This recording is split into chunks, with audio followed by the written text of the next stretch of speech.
The brain is an amazing and complex organ.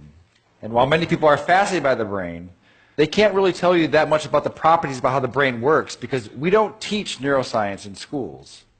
And one of the reasons why is that the equipment is so complex and so expensive that it's really only done at major universities and large institutions.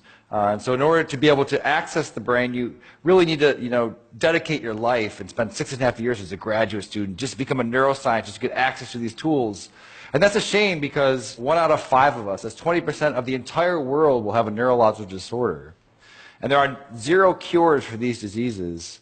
And so it seems that what we should be doing is sort of reaching back earlier in the education process and sort of teaching students about neuroscience, and so that in the future they may be thinking about possibly becoming a brain scientist. And so when I was a graduate student, my lab mate Tim Marzullo and myself decided that, what if we took this complex equipment that we have for studying the brain and made it simple enough and affordable enough that anyone, an amateur or a high school student, could learn and actually participate in the discovery of neuroscience. And so we did just that.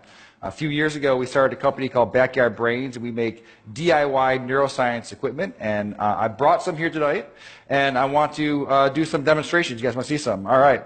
All right, so I need a volunteer. So right before, what is your name? All right, Sam. I'm going to record from your brain. Have you had this before? No. Okay. All right. I need you to stick out your arm for science. Roll up your sleeve a bit. All right. And so what I'm going to do, I'm putting electrodes on your arm, and you're probably wondering, I just said I'm going to record from your brain. What am I doing with your arm? You have about 80 billion neurons inside your brain right now. They're sending electrical messages back and forth and chemical messages. But some of your neurons right here in your motor cortex are going to send messages down when you move your arm like this. They're going to go down across your corpus callosum, down onto your spinal cord, your lower motor neuron, out to your muscles here. And that is electrical discharge. It's going to be picked up by these electrodes right here. And we're going to be able to listen to exactly what your brain is going to be doing. So I'm going to turn this on for a second. Have you ever heard what your brain sounds like? All right, let's turn it on. So go ahead. Go ahead and squeeze your hand. All right, so what you're listening to, so this is your motor units that are happening right here. Okay, so let's take a look at it as well. So I'm going to stand over here. I'm going to open up our app here. So now I want you to squeeze. Yeah, so right here, these are the motor units that are happening from her spinal cord out to her muscle right here. And as she's doing it, you're seeing the electrical activity that's happening here. We can even click here and try to see one of them. So keep doing it really, really hard. Yeah, so now we've paused on one motor action potential that's happening right now inside of your brain. Okay. Do you guys want to see some more? All right. That's interesting, but let's get it better. Okay. I need one more volunteer. Okay. What is your name, sir? Miguel. All right.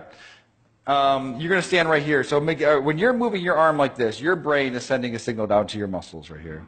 I want you to move your arm as well. All right, so your brain is going to send a signal down to your muscles. And so it turns out that there is a nerve that's right here that runs up here that innervates these 3 fingers. And it's close enough to the skin that we might be able to stimulate that. So that we can do is copy your brain signal that's going out to your hand and inject it into your hand so that your hand will move when your brain tells your hand to move. And so in a sense, she will take away your free will, and you will no longer have any control over this hand, okay? You with me? All right, so I just need to hook you up. All right, so I'm going to find your ulnar nerve, which is probably right around here. You don't know what you're signing up for when you come up and... So now I'm going to move away, and I'm going to plug it into our human-to-human interface over here. Okay, so Sam wants you to squeeze your hand again.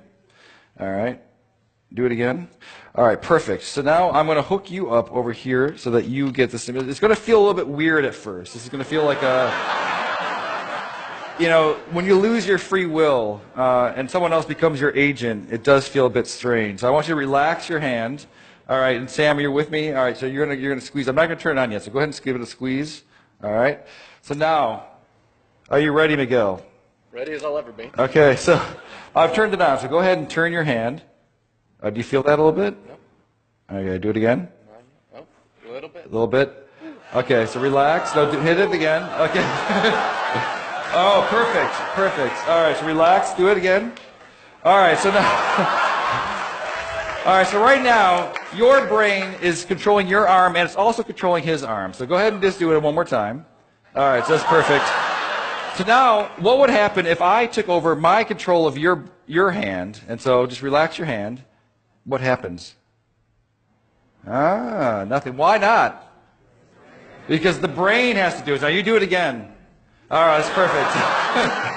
All right, well, thank you guys for being such a good sport. This is what's happening all across the world, electrophysiology. And we're going to bring on the neuro revolution. Thank you.